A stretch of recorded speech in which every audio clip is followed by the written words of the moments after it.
This video is going to highlight the pros and cons of operating a 3D printer at home versus buying 3D printed items from an online 3D print firm. Today, we have an expert to walk us through these issues. Andrew Dobson, based out of Barrie, Ontario, operates an online 3D print firm called Dobbies Hobbies. You can find contact information for Andrew in the description to this video. Things that you have to consider when you're looking at, do I buy my own 3D printer or do I go through a print shop? You really have to factor in, what are your goals with a 3D printer? What type of items are you looking to print? Are you looking at printing large items like buildings, like terrain, like diorama supplies, where you would need an FDM printer? Are you looking at printing smaller, more detailed items like scale infantry, small scale vehicles, where you would use a resin printer? So what's your goal when it comes to what type of items are you trying to make? What's your goal with the volume of items you're trying to produce? Is it just a single model that you want?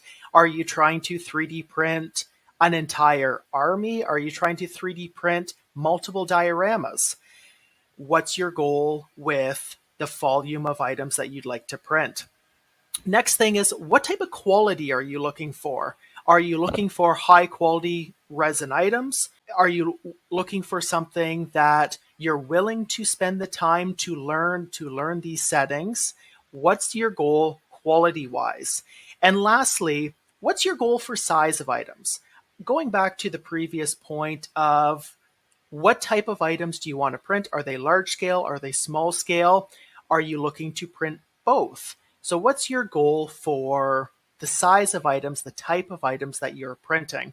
When you factor in your goals of 3D printing and whether off you should go with a 3D printing firm or with your own printer, there's different things that you have to consider. So things that you should consider: cost associated with 3D printing, the appropriate location for your 3D printer, health and safety concerns that you could run into, the learning curve associated with 3D printing, and just the headaches that can come with 3D printing.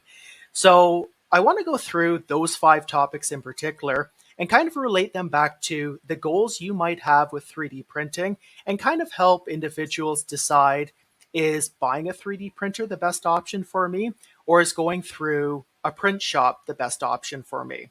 First thing I'd like to look at is the cost associated with 3D printing. So many people, they get into 3D printing and they just assume, okay, I'm going to buy my first 3D printer. I'm going to spend $300. After that, I can find a file online, hit a button, and I'll have a model within a couple hours. There's a lot more that goes into the cost of owning a 3D printer. You have to look at your initial cost, which is your biggest investment. You might have a $300 printer. Depending on the items that you want to print, going back to our goals, you might need to buy a larger printer. So you might not be looking at a small $300 printer. You might be looking at a printer that's anywhere between $800 to $1,000, especially if you want to do large scale resin prints. So that's a big thing with the initial cost. What are your goals? That factors into what your initial costs are. Another big thing that people don't think about is, what are you using to print these models off? Are you using plastic or resin? Doesn't matter what you're using, that costs money as well. So there's a cost per model you produce. Another big thing is utility costs. Again, there's a cost to operate 3D printers. So what is the cost per model that you're producing? When you say utility costs, are you talking about the electricity that's used when a 3D printer is operating? Yeah, so utility costs, the predominant utility that you're using is electricity. Printers tend to draw a fair amount of electricity. Their largest draw is in the 5-10 minutes it takes for them to heat up when they first start printing. That being said, with the motors, with the thermistor that has to maintain that heat through the entire printing process, which could be anywhere from a couple hours, all the way up to 48, 72 hours to finish a model, it does draw a fair amount of electricity that entire time. So that's something that you really should look into as well. Get a rough idea, because every printer is different, on the the electricity usage of the particular printer you're looking at purchasing. And you have to factor that into the costs associated with owning and running a printer. Do you need to own a laptop or a desktop to provide instructions to a 3D printer? Yes, 100%. So you have to have a computer to download the proper slicing programs onto the computer. That will create what's called a G code file, which essentially tells the printer how to print and how to form that shape. Lastly, you have to factor in repair costs and upgrades for the printer.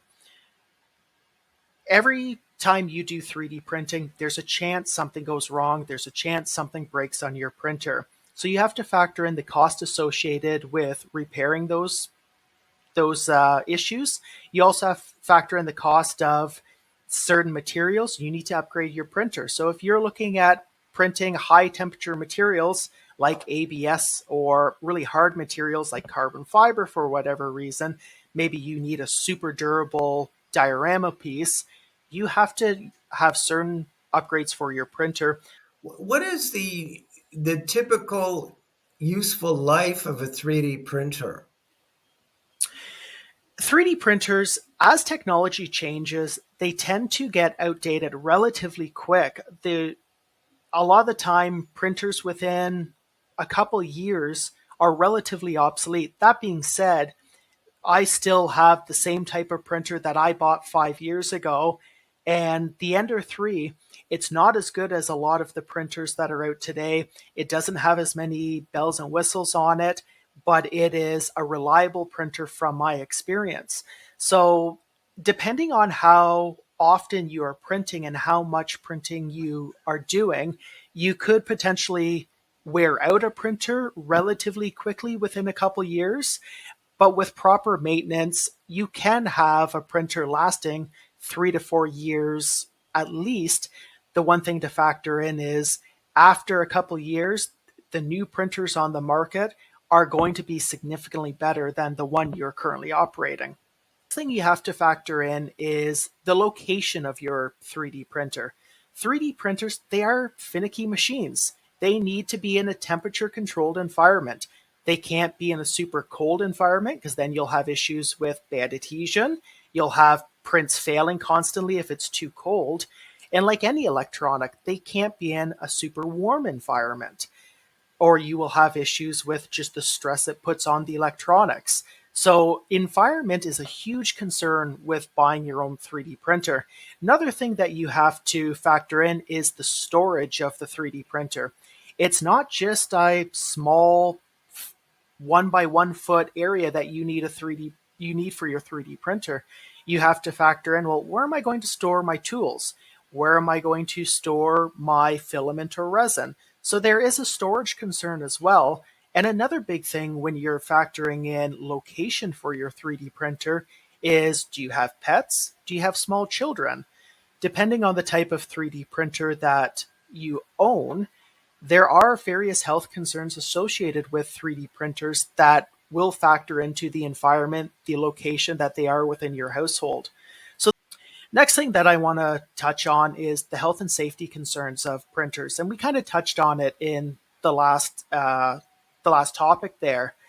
What are the health and safety concerns with the printers? Is this something you want to deal with? It's not as simple as just downloading a file, hitting a button, and walking away from the printer. If your goal is to create high detailed resin prints, resin is toxic. That's something that you have to concern. You have to make sure you have proper ventilation for it. PPE is a huge issue with 3D printing, especially if you're dealing with resin. You need to make sure that you have proper masks. You have to make sure that you have gloves and an area to dispose of that used PPE. Another thing that people don't think about is, with resin printing in particular, you have to wash the resin prints in isopropyl alcohol after you print to get any uncured resin off of it. IPA is considered hazardous waste.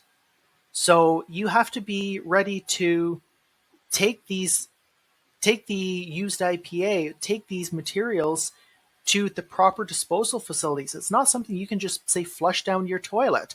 So there's a lot more that goes into the health and safety concerns with 3D printing. Can you give us a little bit more detail in terms of what's involved in disposing of these toxic materials in connection with resin printers? For sure. So resin with resin printers, you have to use isopropyl alcohol to clean the resin prints after you finish the print process. So after a period of time, your resin ends up saturating the alcohol, and you have to eventually dispose of that used alcohol. The biggest thing is you have to understand that that is actually considered hazardous waste. To look at the things that go into disposing of hazardous waste. So I know where I live, the used alcohol, I have to put it into containers and then take it to the hazardous waste disposal center at the dump to dispose of it properly.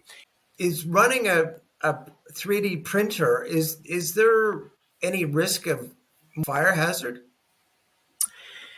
Definitely. So when it comes to 3D printing, there's a little metal object moving around on the printer that's 200, 220 degrees Celsius. So that alone can potentially cause a fire hazard, a burn hazard. A lot of 3D printers, they are relatively well protected. They have thermal runaway sensors where if something goes wrong, if the thermistor continues to heat up beyond a safe amount, the printer will automatically shut itself off. So that does help mitigate the fire risk. That being said, with any machine, something can go wrong. That sensor could break. So there is definitely a fire risk associated with 3D printing. Now, what about the noise associated with operating a 3D printer?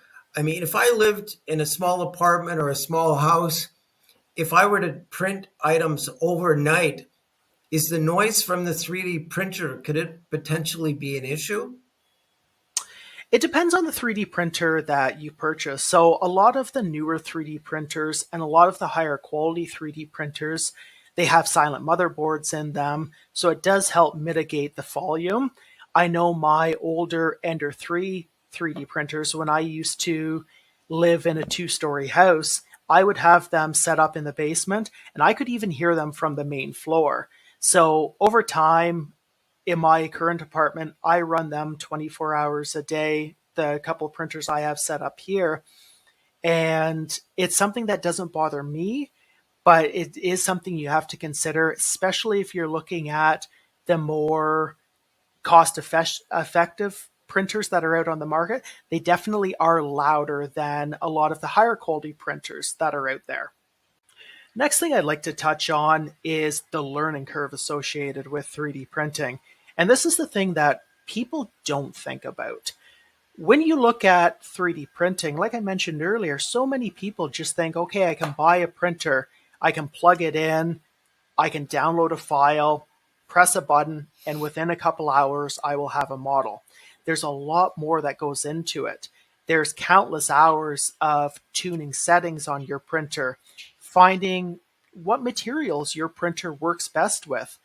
To put into perspective, I have a couple different brands of FDM printers here. The biggest thing with those printers is, for example, my Ender 3s, they seem to be very specific. They really like using Hatchbox filament, where a lot of other filaments that I try to use with them, it causes issues. It causes failed prints. It causes jams. Where my Anycubic printers, they seem to be able to print any filament. It doesn't matter. But it's taken me a lot of time over the years to figure out what materials these printers like to use. What are the best settings for me to use to get the quality that I'm looking for, but also the time constraints that I'm under? So when you're dealing with settings, you can have everything on the highest setting. You can have the smallest layer lines. It'll give you the highest quality model. But you might have a model, especially on filament printers, that are going to take anywhere between 20, even upwards of 48 to 72 hours to print. So that gets to a point where you've got to look at what you're looking to accomplish. Again, we're going back to your goals when it comes to 3D printing. Are you looking at creating a large volume of models? Are you looking for the highest detail models that are out there? Well, if those two things are accurate, you've got to be willing to put in the time to tune your settings and to learn what works best for your printers and what works best for you as a printer. Another big thing with the learning curve associated with 3D printing is you've got to learn the programs, you've got to learn the software associated with 3D printing. You've got to learn the slicing programs, which basically will create a file that will tell your printer how to print, how to make this shape. Every slicer program is slightly different. So you have to spend the time to go through and learn these programs and to learn how to place, say, supports. Supports is a huge issue with the 3D printing world because if you're doing resin printing, you a lot of the time are manually placing supports. So you've got to know what areas need to be supported, what areas don't need to be supported, and also what type of supports to use. If you are printing small scale models, for example, maybe you can get away with using light supports. Well, the benefit with using light supports is they cause less damage to the model when you're removing them. The downside with using light supports is because they are such a fine support, they don't hold as much weight. So if you're trying to print a 1/30th scale tank, for example, if you try to use light supports, that model is just going to peel itself away from the supports during the printing session, and you're going to have a failed print. Okay, so then I use heavy supports. Well, if you use heavy supports, it's going to cause more damage to the model when you're removing the supports. There's more of a cost associated with using heavy supports, but it will provide more stability. So you've got to understand the settings of your machine. You've got to understand what your machine can do and what your goals are when it comes to 3D printing. I'm sure that there's some people who've purchased a 3D printer. After a few months, they've just given up on using it. Yeah, I've got some friends like that have purchased a 3D printer in the past, and while they still use it off and on, they don't use it that much anymore. And their biggest thing is the time and effort to go into it just wasn't worth what they were trying to do with it. The time and effort to learn those settings, the time and effort to go through the trouble of repairing printers. I know I've got one friend that has a printer that hasn't run in over a year just because he couldn't be bothered to tear it apart and repair what needed to be repaired. So it's a big thing. Make sure you understand what you're getting yourself into when it comes to 3D printing. Because if you expect that it's something that you're going to set up on your table, hit a button, and everything's going to go smoothly, 3D printing is not for you. The last thing I kind of want to caution people about as well is just the headaches associated with 3D printing and kind of how they factor into the previous points that we've mentioned. Biggest thing with 3D printing is dealing with failed prints.